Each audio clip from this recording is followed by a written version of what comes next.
We all have this switch inside of us, a built-in alarm system that can get our entire body ready for action in like less than a second.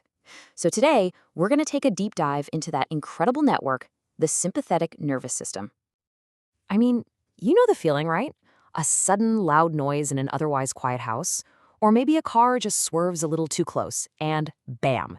Instantly, your heart is just hammering away in your chest. So, what is it? What causes that incredible full-body reaction? Well, that powerful jolt, that's your sympathetic nervous system kicking into high gear. This is the famous fight or flight response we've all heard about. It's the mechanism that instantly prepares your body for pretty much whatever challenge is right in front of you. Okay, so to really get how this all works, we're going to follow a single emergency signal. We'll trace its path on a super high-speed journey through the body from the very first trigger all the way to its final stop. Every emergency call has to start somewhere, right? There's got to be an operator, a place where the alarm first goes off. Well, for our body's alarm system, that journey begins deep inside our central nervous system, more specifically, right in the spinal cord. So let's meet our first messenger in this chain. It's called the pre-ganglionic neuron.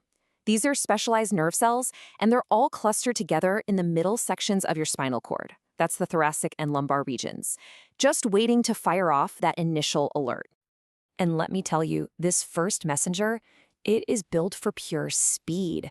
Its nerve fiber is short, and it's covered in this fatty coating called myelin. You could think of it like the insulation on a wire, which lets the electrical signal travel incredibly fast.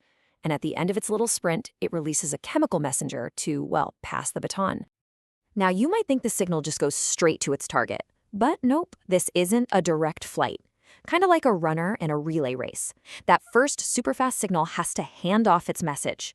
And this handoff happens at a series of nerve relay stations. So that first neuron travels to a cluster of nerve cells called a ganglion.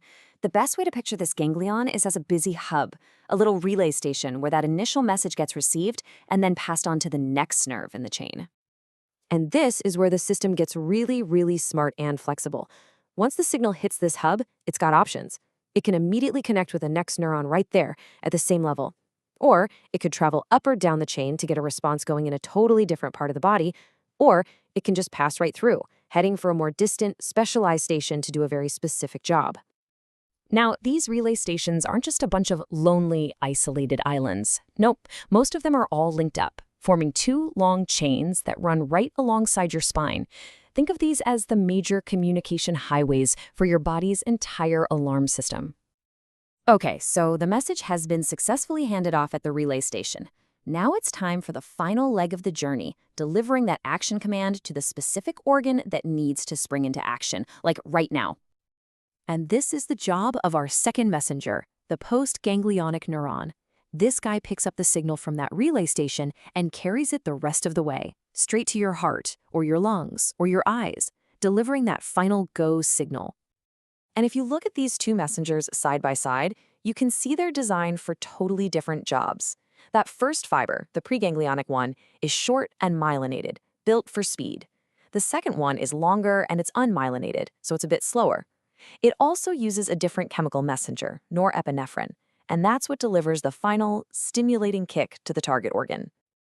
So that's the standard pathway for, a targeted message. But what happens if the threat is so big that the body needs a true all-hands-on-deck alert, a system-wide broadcast? Well, check out this amazing shortcut. Some of those first messenger neurons just bypass the relay stations completely. They take an express route straight to the core of your adrenal glands. This basically turns the adrenal gland into a kind of super ganglion, one that doesn't just pass a message to one place, but instead broadcasts an emergency signal, adrenaline, into the bloodstream for the entire body to hear.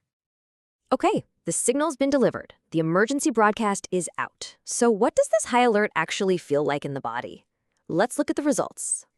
These are the classics. Your pupils get wider, your heart rate just skyrockets to pump blood to your muscles, and your airways open up to get more oxygen. But at the same time, the body shuts down anything that's not essential. Your digestion, that grinds to a halt. Every single resource is diverted to one mission and one mission only, survival. And this trade-off is, it's pretty dramatic. Just look at the resource management here. Blood flow is massively redirected to the skeletal muscles so you can take action, while it's pulled away from the digestive system. I mean, it makes sense. You don't need to be digesting your lunch when you might become lunch. So this system is obviously incredibly powerful, but it's also very finely balanced. And to see just how critical that balance is, let's look at a clinical example of what can happen when the wires get crossed and this whole alarm system goes haywire. There's a condition called autonomic dysreflexia. It can happen in people who have a high-level spinal cord injury. And what it is, essentially, is a massive, totally uncontrolled sympathetic response to a simple stimulus that the body just can't properly regulate anymore. So here's the problem. After a spinal cord injury, a perfectly normal sensory signal from below the injury, we're talking something as simple as a full bladder. It travels up the spinal cord, but it gets blocked by the damage. So the brain never gets the memo that there's an issue. And since the brain is totally unaware of the problem, it can't send down its usual calming signals to say, hey, everything's cool, stand down. So without that control from the top, the sympathetic nervous system below the injury just goes into overdrive. It unleashes this unchecked massive reflex, causing blood vessels to just clamp down, hard. And the result is a true medical emergency. This sustained, unopposed alarm causes a life-threatening spike in blood pressure. It's a really powerful illustration of just how crucial the brain's regulation of this powerful system really is. And that kind of brings us to a final thought. We have this ancient, incredibly powerful survival circuit that was designed for, acute physical threats. But in our modern world, which is filled with traffic jams, endless email notifications, and work deadlines that all trigger the exact same system, the real question becomes, how do we learn to manage our own fight-or-flight switch?